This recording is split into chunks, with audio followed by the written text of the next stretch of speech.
At sa ating good news naman po, ilang barangay sa Kalasyaw na apektado po ng pagbaha. Hinatiran po ng bangus at bigas. Ikanto mo ang good news na yan, Idol Tita Ronnie.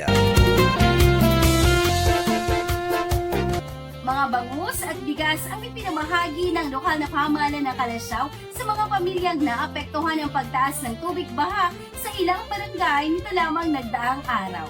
Masigasig na inikot at ipinamahagi sa isinagawang relief operation ang tonetoneladang bangus at bigas bilang pansamantalang tugon sa kanilang pangangailangan. Maraming residente ang pumila para lang makatanggap ng tulong sa kabila ng pagbaha sa kani-kanilang mga lugar.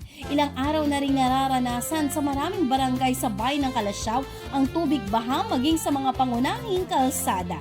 Sa gitna ng kalamidad, naging paalala rin ang relief operation na hindi nag-iisa ang mga Kalasyawenyo dahil patuloy ang pagtutulungan ng iba't ibang sektor para matulungan ang mga ilang residenteng nangangailangan ng pagkain.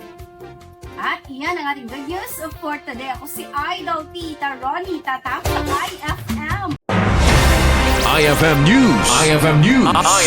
IFM News.